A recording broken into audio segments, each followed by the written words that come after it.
कहते हैं कि जब कुछ समझ में ना आए तो भगवान की शरण में चले जाओ। लगता है हेमंत सोरेन कुछ ऐसा ही करते हुए दिखाई पड़ते हैं जो झारखंड के मुख्यमंत्री हैं। दरअसल इस वक्त हेमंत सोरेन उनकी पत्नी कल्पना सोरेन महाराष्ट्र दौरे पर हैं और महाराष्ट्र पहुंचने के बाद उन्होंने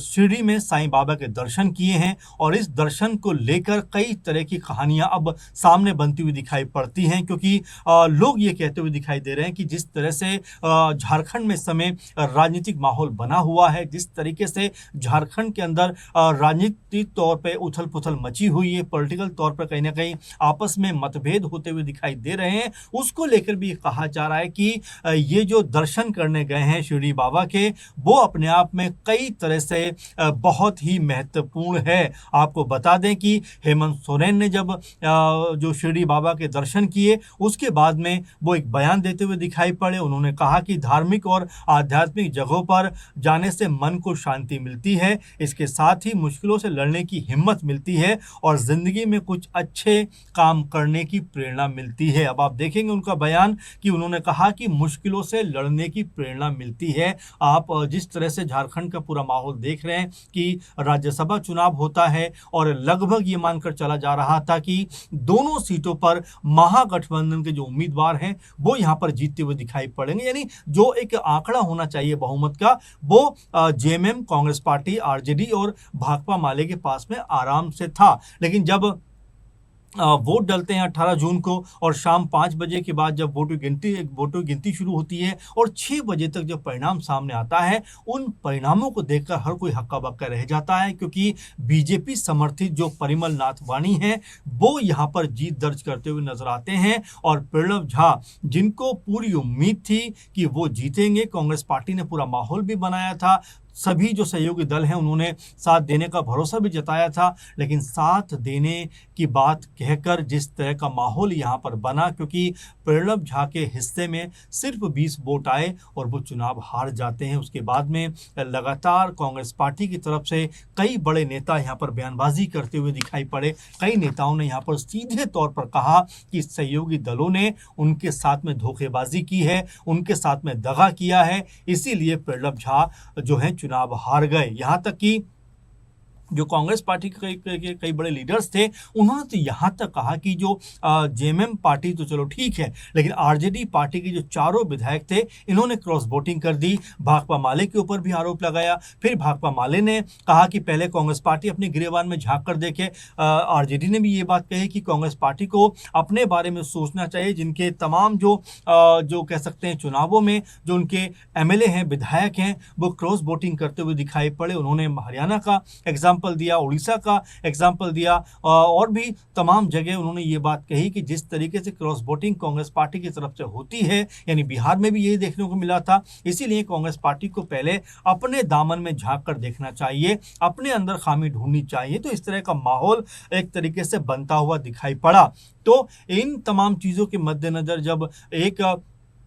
जो जेएमएम के प्रत्याशी थे बैद्यनाथ राम, जब उनका यहाँ पर चुनाव हो जाता है और दूसरे जो परिमल नाथवानी हैं उनको यहाँ पर जीत मिल जाती है और जिस तरह से लगातार मीडिया में अब खबरें बनती हुई दिखाई पड़ी, तो उन चीज़ों के बीच में हेमंत सोरेन जो है महाराष्ट्र का दौरा करते हुए दिखाई पड़ते हैं और वो शिरडी में साईं बाबा के दर्शन करने पहुँच जाते हैं और वहाँ पहुँच कहते हुए दिखाई पड़ते हैं कि धार्मिक और आध्यात्मिक जगहों पर जाने से मन को शांति मिलती है और इसके साथ ही मुश्किलों से लड़ने की हिम्मत भी मिलती है। आपको बता दें कि जब हेमंत सोरेन यहाँ पर पहुँचते हैं तो मुख्यमंत्री सोरेन को शॉल और साईं बाबा की मूर्ति देकर सम्मानित भी किया जाता है। आपको बता दें कि शिरडी साईं बाबा के दर्शन करने के लिए देश विदेश से हर साल लाखों की तादाद में जो श्रद्धालु हैं वो आते हैं और इसी बीच हेमंत सोरेन का वहाँ पर पहुँचना अपने आप में कई तरह की चीज़ों की तरफ इशारा करता है और इसके साथ ही जिस तरह से हेमंत सोरेन ने राहुल गांधी के जन्मदिन पर भी उनको कहीं ना कहीं बधाई देते हुए ये दर्शाने का प्रयास किया कि गठबंधन के अंदर सब कुछ ठीक ठाक है और जिस तरह की बात उन्होंने कही कि यहाँ पर यानी कि धार्मिक स्थानों पर जाने से मन कहीं ना कहीं अच्छा हो जाता है। इसी के मद्देनजर एक सोशल मीडिया पोस्ट में भी हेमंत सोरेन ने लिखा है कि आज परिवार समेत शिरडी की पावन धरती पर साईं बाबा के चरणों में नमन करके राज्यवासियों की सुख, शांति, समृद्धि और उत्तम स्वास्थ्य एवं खुशहाल जीवन के लिए प्रार्थना की। साईं बाबा की कृपा सभी पर बनी रहे। आपको बता दें कि हेमंत सोरेन ने झारखंड में पानी की समस्या पर बोलते हुए कहा कि एक समय पानी की बहुत गंभीर स्थिति थी, लेकिन आज कई घरों में नलों से पानी पहुंच रहा है और फिर भी कुछ इलाकों में अभी भी पानी की समस्या है। फिलहाल इस तमाम तरह की चीज़ों को देखा जाए तो हेमंत सोरेन कहीं ना कहीं ये बताने का प्रयास कर रहे थे कि झारखंड में तमाम दिक्कतें तो हैं, क्योंकि जब वो सरकार में आए तो उनके आने के बाद लगातार उन्होंने इन दिक्कतों के ऊपर काम किया। जल को लेकर जो समस्याएं थी उसको ठीक करने का प्रयास किया, लेकिन अभी भी तमाम सारी समस्याएं जो हैं वो उनके सामने खड़ी हुई हैं। इसीलिए वो शिरडी दर्शन करने के बाद, यानी साईं बाबा के दर्शन करने के बाद जिस तरह से अपने परिवार के लिए और तमाम राज्यवासियों के लिए प्रार्थना करते हुए नजर आते हैं, उससे तो कम से कम ऐसा लगता है कि सरकार के लिए भी कहीं ना कहीं वो जरूर अपनी गुहार लगा रहे होंगे कि हमारे बीच में, यानी कि जो गठबंधन के बीच में जो मिसअंडरस्टैंडिंग है वो खत्म हो जाए और सुचारू तरीके से सरकार चलती हुई दिखाई पड़े, नहीं तो सरकार पे संकट आता हुआ दिखाई पड़ सकता है। कई लोग यहाँ तक कहते हैं कि यहाँ जो गठबंधन है, यानी जो गठबंधन की मजबूती दिखाई पड़ती है, एक तरफा 56 विधायक खड़े हुए नजर आते हैं। वहीं बीजेपी की बात करें तो जयराम महतो समेत महज 24-25 विधायक जो हैं वो विपक्ष में दिखाई देते हैं। तो ऐसे में एक मजबूत सरकार नजर आती है हेमंत सोरेन की। लेकिन जिस तरह से राज्यसभा का चुनाव हुआ है और जिस तरह से यहाँ पर क्रॉस वोटिंग हुई है, उसको लेकर ये कहा जा रहा है कि कांग्रेस आला कमान जो है वो इस बात से बेहद खफा है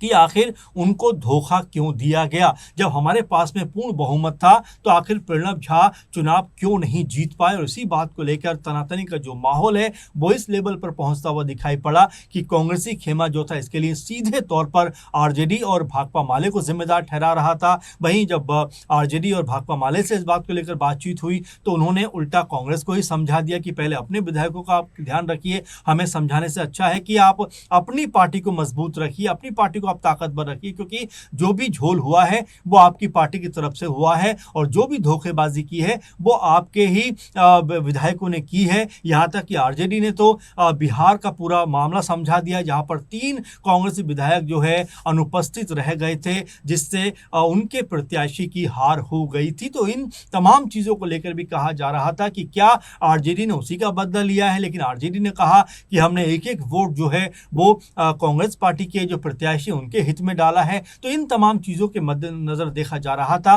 कि लगातार हेमंत सोरेन के जितने भी सहयोगी दल हैं उनके बीच में जिस तरह का माहौल बनता हुआ नजर आया, जिस तरह से आपस में जो टकराव की स्थिति दिखाई पड़ी, उससे कहीं ना कहीं ऐसा लगा कि क्या ये गठबंधन जो है ये यहाँ पर टूटता हुआ दिखाई पड़ेगा। और साथ में जिस तरह सरयू राय ने अपनी जो है बात रखी, उन्होंने कहा कि दोनों ही बड़े दल यानी बीजेपी और कांग्रेस पार्टी को बाहर करके हेमंत सोरेन को अपनी जो है अलग सरकार बनानी चाहिए, जिसमें आरजेडी और भाकपा माले को तो रखें, लेकिन साथ में जेडीयू और जयराम महतो को रख लें, तो आराम से गठबंधन के जो बहुमत है वो हम यहाँ पर पार करते हुए नजर आएंगे। फिलहाल जिस तरह से हेमंत सोरेन शिरडी बाबा के दरबार में पहुंचे हैं, नमन किया है, तो ऐसे में जो तमाम सोशल मीडिया पर प्रतिक्रियाएं आ रही हैं, सब लोग यही बात कहते हुए नजर आते हैं कि हेमंत सोरेन कहीं ना कहीं अपनी सरकार को बचाने की गुहार जो है वो साईं बाबा से करते हुए दिखाई पड़ रहे होंगे, क्योंकि जिस तरह की उठापटक इस समय झारखंड में दिखाई पड़ती है उससे ऐसा लगता है कि क्या आने वाले दिनों में ये सरकार इसी तरह से रह भी पाएगी या इस सरकार के ऊपर पूरी तरीके से ब्रेक लगता हुआ दिखाई पड़ेगा। तो ऐसे में हेमंत सोरेन के इस दौरे को आप कैसे देखते हैं, और जिस तरह से उन्होंने कहा है कि मुश्किलों से लड़ने की हिम्मत मिलती है और जिंदगी में कुछ अच्छा करने की प्रेरणा भी मिलती है, इस बयान को लेकर आप कैसे देखते हैं कि क्या वाकई में झारखंड के अंदर और खासकर हेमंत सोरेन की जो सरकार है, क्या उसके ऊपर संकट के बादल कहीं दिखाई पड़ते हैं? अपना कमेंट करके जरूर बताइए। फिलहाल के प्रोग्राम में बस इतना ही। आप लगातार जुड़े रहें। नमस्कार।